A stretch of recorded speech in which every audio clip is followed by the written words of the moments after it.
Friends subscribe कीजिए wifi study channel को और बेल आइकन को दबाइए लेटेस्ट एग्जाम वीडियो सबसे पहले देखने के लिए। Hello friends, welcome to wifistudy.com changing the way of learning presents top 10 economics question. So friends, इस वीडियो के अंदर वापस से मैं आपके लिए टॉप 10 इकोनॉमिक्स के क्वेश्चन डिस्कस करूंगा जो कि आपके आने वाले सभी पेपर के लिए बहुत इंपॉर्टेंट है। सो फ्रेंड्स, जैसे कि आप सभी को पता है हमारे ऑनलाइन कोर्सेज के बारे में, सो फ्रेंड्स इसको ज़रूर से ज़रूर परचेज कीजिए फ्रेंड्स, ताकि आपकी प्रिपरेशन को एक बहुत अच्छा बूस्ट मिले और आप अपनी प्रिपरेशन को स्ट्रॉन्ग कर सके। यहाँ पे सभी कोर्सेज में फ्रेंड्स कंटेंट वो सभी सेम है, जो डिफरेंस है वो सिर्फ मंथ के अंदर है। अगर आपको कोई भी कॉल है या फिर आपको कोई क्वेरी करनी है तो आप 7023333675 नंबर पर कॉल कर सकते हैं या फिर व्हाट्सअप कर सकते हैं। हमारी टीम हमेशा की आपके लिए हेल्प करने के लिए अवेलेबल है। सो फ्रेंड्स, देखते हैं ये हमारा डेली शेड्यूल है। तो जैसे कि आज थर्सडे है तो मैं आपके लिए इकोनॉमिक्स के टॉप 10 क्वेश्चंस लेके आया हूँ। सो डिस्कस करते हैं। पहला इंपॉर्टेंट क्वेश्चन, डिफरेंस आपको बताना है इंपेरेटिव और इंडिकेटिव प्लानिंग के बीच में। What is the difference between the imperative and indicative planning? पहला ऑप्शन है आपके सामने, it is easier to achieve target in imperative type of planning. अनिवार्य नियोजन में लक्ष्य प्राप्त करना आसान होता है। ओके, देखिए इंपेरेटिव को बोलते हैं अनिवार्य और संकेतात्मक नियोजन होता है इंडिकेटिव प्लानिंग। बी ऑप्शन है, in the case of imperative planning all economic activities belong to the public sector while in other they belong to the private sector. अनिवार्य नियोजन में सभी आर्थिक गतिविधियां सार्वजनिक क्षेत्र के अधीन होती है, जबकि दूसरे प्रकार के निजी क्षेत्र के अधीन होती है। तीसरा ऑप्शन है आपके पास, in case of imperative planning the market mechanism is entirely replaced by command hierarchy while in the case of indicative planning it is looked upon as a way to improve the functioning of the market system.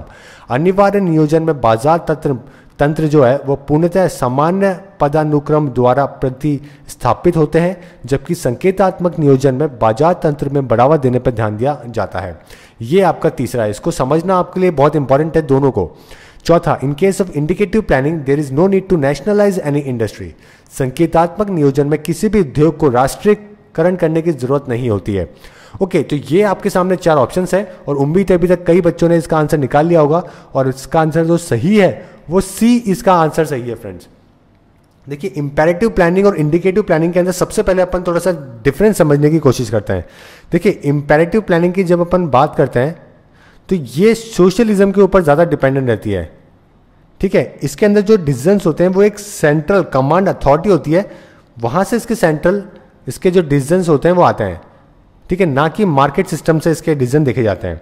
जितने भी resources आप लगाएंगे, जितना भी output आएगा वो सभी लोगों को देख के इम्प्लीमेंट किए जाते हैं, ना कि मार्केट को देख के। मार्केट को नहीं देखते हैं यहाँ पे।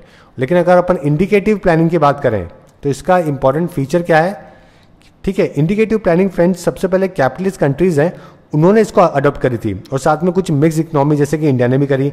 जब सेकेंड वर्ल्ड वॉर हुई थी तब इंडिकेटिव प्लानिंग सबसे पहले फ्रांस ने यूज़ करी थी और उनको काफ़ी ज़्यादा ग्रोथ और फ़ायदा मिला, क्योंकि यहाँ पे कुछ भी लोगों के ऊपर थोपा नहीं गया था। यहाँ पे लोगों के पास लिबर्टी थी कुछ भी चीज़ को चूज़ करने की, साथ में अपने पास रखने की। इसीलिए यहाँ पे इंडिकेटिव प्लानिंग में काफ़ी डेवलपमेंट देखा गया। इसी को लेके 8th जो अपना 5 ईयर प्लान था 1992 से लेकर 1997 तक अपन ने भी इसको इम्प्लीमेंट किया। अपन इंपेरेटिव से इंडिकेटिव प्लानिंग की तरफ शिफ्ट हुए। ओके, और अपन ने भी क्या हुआ, मार्केट ओरिएंटेड इकोनॉमी के ऊपर ध्यान देना चालू कर दिया without tearing the social culture framework of the country. ये चीज़ ध्यान रखनी है। ओके, अपन ने अपना जो सोशल कल्चर जो है, सोशल और जो कल्चर फ्रेमवर्क उसको नहीं बदला, लेकिन मार्केट इकोनॉमी की तरफ अपन ड्रिफ्ट हो गए, जिससे ग्रोथ होने के चांसेस ज़्यादा बढ़ गए। ओके, तो ये चीज़ें आपको दोनों के अंदर ध्यान रखनी है। नेक्स्ट सवाल देखते हैं। The concept of 5 year plan was introduce by. तो पंचवर्षीय योजना की अवधारणा की शुरुआत किसके द्वारा की गई थी? माउंटबेटन, जवाहरलाल नेहरू, इंदिरा गांधी या फिर लाल बहादुर शास्त्री?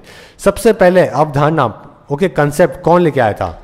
तो आपको पता ही है फ्रेंड्स, इंदिरा गांधी, लाल बहादुर शास्त्री बहुत लेट हैं, माउंटबेटन को ये करके नहीं गए थे। तो आपका आंसर है पंडित जवाहरलाल नेहरू, बी आपका आंसर है। फ्रेंड्स देखिए, कुछ इंपॉर्टेंट चीज़ें जो कि मैं आपसे यहाँ पे डिस्कस करना चाहूँगा 5 ईयर प्लानिंग को लेके। देखिए, अगर अपन 1947 से 2017 तक की बात की जाए तो भारत प्लानिंग के दम पे ही आगे बढ़ा है। जितना भी बढ़ा है उतना प्लानिंग के दम पे ही बढ़ा है।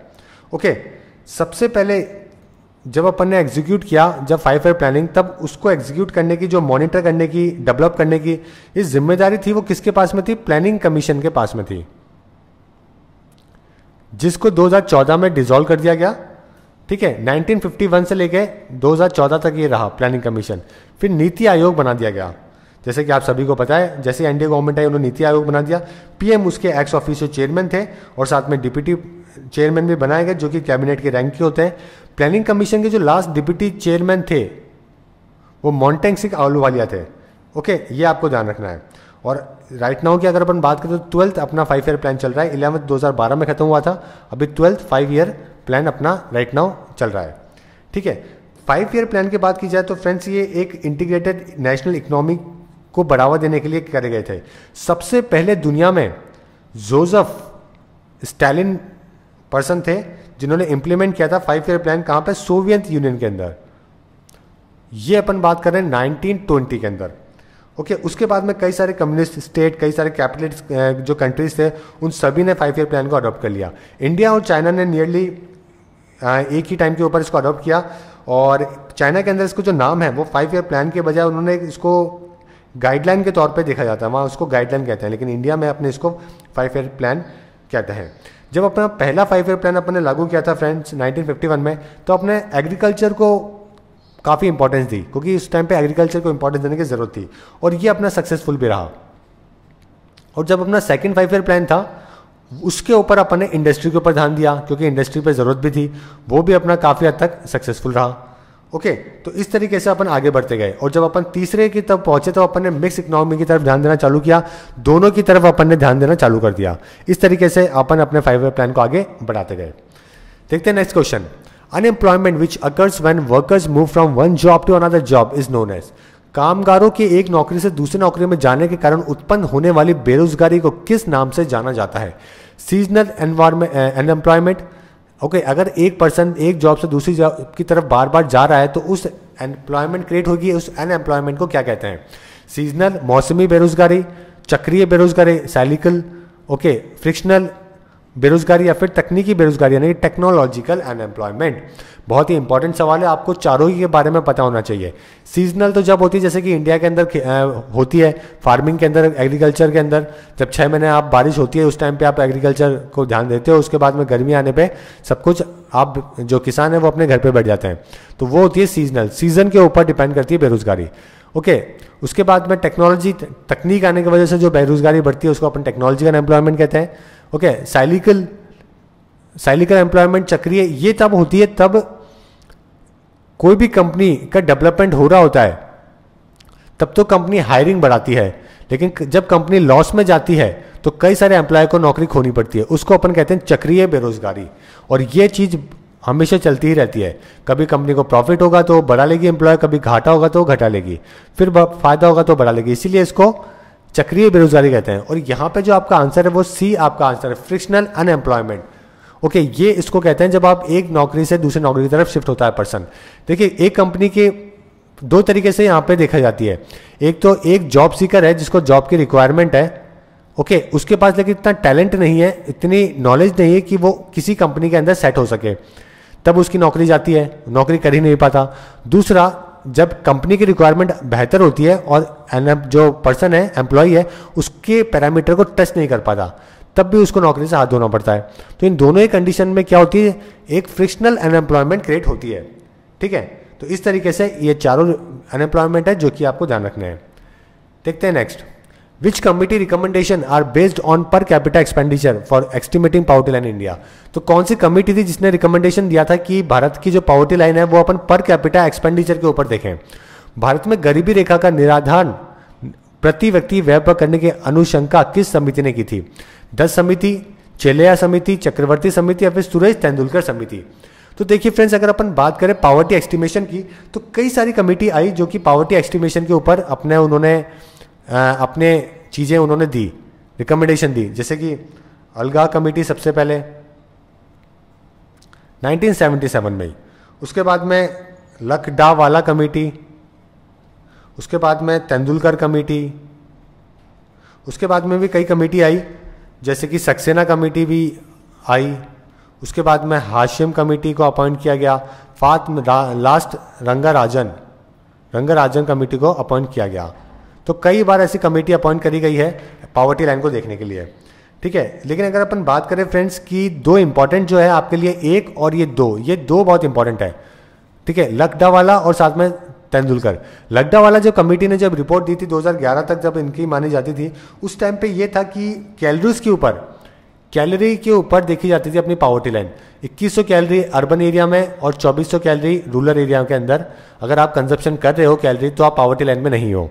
ओके, लेकिन ये एक्चुअल पैरामीटर्स नहीं थे, काफ़ी ज़्यादा प्रॉब्लम क्रिएट हो रही थी इसके अंदर। उसके बाद में तेंदुलकर कमेटी के अपन शिफ्ट हुए, सुरेश तेंदुलकर कमेटी। इसके अंदर कहा गया कि एक्सपेंडिचर को लेके कि आप एक दिन में कितना खर्चा करते हैं। अगर रूरल के अंदर आप 27 रुपये एक दिन के और अर्बन एरिया के अंदर आप 33 रुपये पर डे खर्चा कर रहे हैं तो आप किसमें, पॉवर्टी लाइन में नहीं है। इससे 20% पॉवर्टी लाइन में सीधे लोग ऊपर चले गए। तो ये भी एक्चुअल डेटा के ऊपर नहीं था। काफ़ी मीडिया में क्रिटिसाइज किया गया तेंदुलकर कमेटी को। उसके बाद में कई सारी कमिटीज़ बनी। अभी रंगाराजन कमेटी को भी बताया गया, बोला गया बनाने के लिए एक्चुअल पैरामीटर डिसाइड करने के लिए पॉवर्टी को, लेकिन इसके ऊपर काफ़ी कॉन्ट्रोवर्शियल है और अभी तक एक्चुअल वो चीज़ निकल के नहीं आई है जो कि गवर्नमेंट या फिर देश को चाहिए। ओके, तो इस तरीके से ये सब कमिटीज़ है और यहाँ पर जो आपका आंसर है वो सुरेश तेंदुलकर कमेटी है, जिसमें अपन पर कैपिटा एक्सपेंडिचर के तौर पे देखते हैं पॉवर्टी लाइन। देखते हैं नेक्स्ट सवाल। Among the following who are eligible to benefit from the MNREGA Mahatma Gandhi national rural employment guarantee act. Okay, तो निम्नलिखित में से कौन सा महात्मा गांधी राष्ट्रीय रोजगार अधिनियम के तहत लाभ पाने योग्य है? आपको सभी को पता होगा मनरेगा के बारे में। ओके, बहुत बड़ी स्कीम है।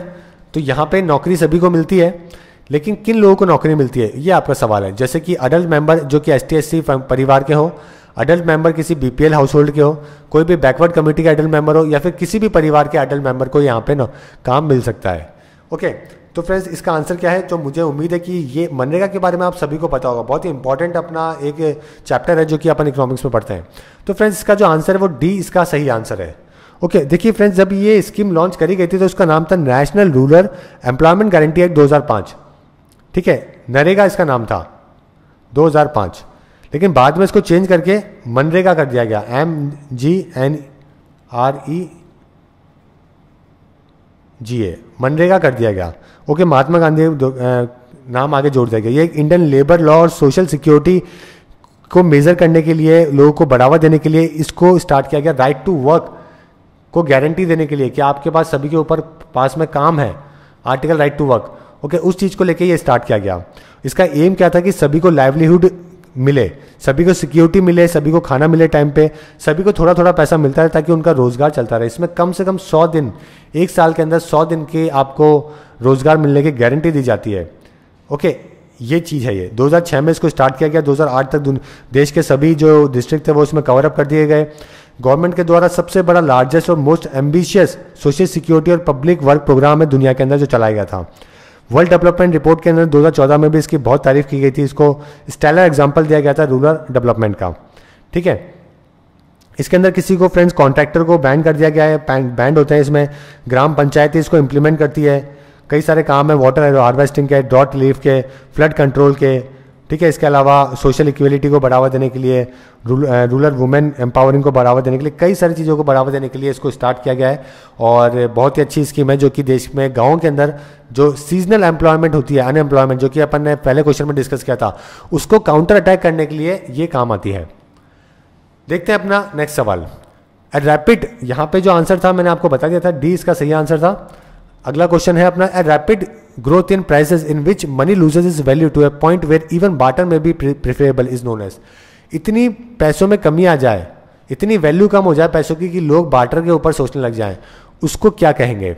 मूल्य में अत्यधिक वृद्धि जिसके कारण मुद्रा का मूल्य एक सीमा तक गिर जाता है और वस्तु विनिमय प्रणाली की महत्व बढ़ जाती है, कहलाता है। क्या कहलाता है? इन्फ्लेशन, हाइपर इन्फ्लेशन, डिफ्लेशन या डिसइन्फ्लेशन। तो देखिए फ्रेंड्स, आपकी जो प्राइसेस हैं वो तो बढ़ गई हैं और जो वैल्यू है रुपये की वो घट गई है। इस केस में क्या होगा? इन्फ्लेशन आएगा। लेकिन अगर बार्टर तक पहुंचने वाली कंडीशन आ जाए तो उसको अपन क्या कहेंगे? Hyper inflation. इतनी ज़्यादा रेट बढ़ गई है और आपकी वैल्यू इतनी गिर गई है प्राइस की, तो क्या करना पड़ेगा? क्या हो जाएगा? हाइपर इन्फ्लेशन हो जाएगा। अगर हाइपर इन्फ्लेशन देश में अगर इन्फ्लेशन होता है तो अपन क्या करते हैं? रेपो रेट बढ़ा देती है सरकार, RBI, जिससे बैंक के पास में पैसा कम हो जाता है, लोगों के पास कम पैसा होगा, लोग परचेज कम करेंगे और आखिरी में जो शॉपकीपर हैं उनको प्राइसेस कम करने पड़ेंगे अपनी प्रोडक्ट्स के। तब जाके क्या होगा? इन्फ्लेशन को टैकल किया जाएगा। और अगर यही ज़्यादा हो जाए तो इसको अपन हाइपर की कैटेगरी में ले आते हैं। ऐसी कंडीशन जहाँ पे बार्टर करने पे लोग मजबूर हो जाएं, क्योंकि लोगों के पास पैसा ही नहीं होता है, पैसे की वैल्यू बहुत गिर चुकी होती है, चीज़ें बहुत ज़्यादा महंगी हो चुकी होती है। देखते हैं next question. Consider the following statement about the wholesale price index. थोक मूल्य सूचकांक के निगम में निम्नलिखित कथनों पर विचार कीजिए। ओके, तो यहाँ पे आपने आपको WPI के बारे में 2 स्टेटमेंट दिए गए, यहाँ पे आपको बताना है कि इनमें से दोनों में से कौन सा सही है या दोनों गलत है। ओके, आपके पास देखिए पहला ऑप्शन है, it capture the price movement extensively and it is therefore taken as an indicator of inflation. यह मूल्य परिवर्तन पर बृहद पैमाने पर आधारित है, अतः इसे मुद्रास्फीति का संकेतक माना जाता है। दूसरा ऑप्शन है, the office of the economic adviser is interested with the function of compilation and publication of the monthly wholesale price index in India. Bharat में थोक मूल्य सूचकांक की मासिक संख्या के संकलन व प्रकाशन का प्रभार आर्थिक सलाहकार कार्यालय को दिया गया है। अब देखिए फ्रेंड्स, 2 आपके सामने यहाँ पे ऑप्शंस हैं और आपको यहाँ पे सही आंसर बताना है। तो फ्रेंड्स, मेरे हिसाब से काफ़ी लोगों को तो अभी ये इस चीज़ में डाउट होगा कि WPI होता क्या है। तो सबसे पहले मैं आपसे यही डिस्कस कर लेता हूँ कि WPI होता क्या है। फ्रेंड्स देखिए, कुछ एक चीज़ों की कमोडिटी जब एक बास्केट में रखी जाती है, ओके, और इसकी प्राइस निकाली जाती है, कितनी प्राइस है, तब अपन उसको WPI कहते हैं। अगर मैं इसकी प्रॉपर डेफिनेशन बताऊँ तो the price of a representative basket of wholesale goods.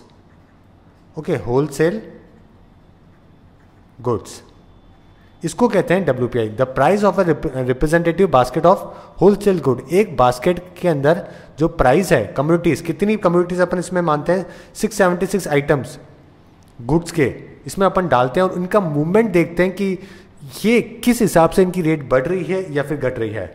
Okay, कई सारे देश जो हैं वो इन्फ्लेशन के को मेज़र करने के लिए भी इसको देखते हैं, क्योंकि ऑब्वियस अगर आप प्राइस की बात कर रहे हो कि इनकी कितनी प्राइस है, बढ़ रही है घट रही है, आप इसका पूरा आपने पैरामीटर रख रखा है, आपने पूरे इसके ऊपर नज़र रखी हुई है, तो आप इन्फ्लेशन भी मेज़र कर सकते हो। तो इंडिया में भी ऐसे ही होता है, इंडिया में भी ऐसे ही होता है। शुरू में अपन इसकी वीकली रिपोर्ट जारी किया करते थे, लेकिन अब अपन इसकी मंथली रिपोर्ट जारी करते हैं। ठीक है, इससे स्टॉक मार्केट में जो फिक्स प्राइस मार्केट है वहाँ पे भी इसमें काफ़ी इन्फ्लुएंस करता है। ये जो इसको पब्लिश करता है वो इकोनॉमिक एडवाइजर करता है, जो कि ministry of commerce and industry के अंदर होता है। ठीक है, द होलसेल प्राइस इंडेक्स ये फोकस करता है प्राइस ऑफ गुड्स के, जब ट्रेड होता है 2 कॉर्पोरेशन के बीच में। ओके, उन कंज्यूमर के बीच में की बात नहीं कर रहे अपन, कंज्यूमर के बीच में अगर मेजर करेंगे तो अपन कंज्यूमर प्राइस इंडेक्स करेंगे, लेकिन अगर 2 कॉर्पोरेशन के बीच में जब ट्रेड हो रहा है तो वहाँ पर अपन इस प्राइस को देखते हैं। ओके, कितना ये प्राइस बढ़ रहा है या फिर घट रहा है। तो इसका पर्पस क्या है, मॉनिटर करना है प्राइस के मूवमेंट को, जो कि रिफ्लेक्ट करेगा अपनी सप्लाई कितनी है, डिमांड कितनी है इंडस्ट्री के अंदर, मैन्युफैक्चरिंग के अंदर, कंस्ट्रक्शन के अंदर। ये अपने को मैक्रो इकोनॉमी और माइक्रो इकोनॉमी कंडीशन दोनों ही देखने के तौर पे काम में आता है। ठीक है, तो इसके अंदर मैंने आपको बताया 676 आइटम्स है जो कि इसके अंदर अपन रखते हैं, और यहाँ पे 3 कैटेगरीज में अपन इसको डिवाइड करते हैं, प्राइमरी, और फिर उसके बाद में फ्यूल एंड पावर, तीसरे मैन्युफैक्चर्ड प्रोडक्ट। ठीक है, तो इन तीनों के अंदर अपन इसको रिप्रेजेंट करते हैं। और जो कमेटी थी जो कि जिसने इसकी रिकमेंडेशन दी थी वो थी अभिजीत सेन कमेटी, ये भी आपको ध्यान रखना है। ओके, तो ये सारी चीज़ें जो कि आपकी WPI से, WPI कुछ नहीं, एक बास्केट है जो कि अपने मूवमेंट को देखते हैं, कितना सस्ता हुआ कितना महंगा हुआ। तो यानी कि पहला भी सही है, कैप्चर करते हैं अपन प्राइस के मूवमेंट को एक्सटेंसिवली, इंडिकेटर है अपना इन्फ्लेशन का। साथ में ये बात भी सही है, इकोनॉमिक एडवाइजर जो है वही इसके फंक्शन, कंपाइलेशन, पब्लिकेशन देखते हैं, जो कि मंथली होता है प्राइस होलसेल प्राइस इंडेक्स का इंडिया के अंदर। तो आपका आंसर हुआ सी। पहले क्या होता था 2009 तक, तो ओके क्या होता था कि वीकली होता था, लेकिन अभी अपन ने मंथली इसका इंडेक्स जारी करते हैं। देखते हैं नेक्स्ट सवाल, which one of the following are treated as artificial currency. तो कौन सी इनमें से कृत्रिम मुद्रा की तरह व्यवहार में लिया जाता है, ADR, GDR, SDR या फिर दोनों। तो इसके अंदर जो सही आंसर है फ्रेंड्स वो सी इसका अंदर सही आंसर है। SDR की फुल फॉर्म है स्पेशल ड्रॉइंग राइट्स। ये एक आर्टिफिशियल करेंसी है किसकी, IMF की, इंटरनेशनल मॉनेटरी फंड की। ओके, जिसका हेडक्वार्टर कहां पर है, वॉशिंगटन DC के अंदर है। ये एक्चुअली एक करेंसी नहीं है फ्रेंड्स, ये एक यूनिट है, यूनिट ऑफ अकाउंट है, किसका, IMF का। ओके, इसको वर्चुअल करेंसी कह सकते हैं आप। तो ये XDR क्या रिप्रेजेंट करता है, एक करेंसी रिप्रेजेंट करता है IMF की तरफ से।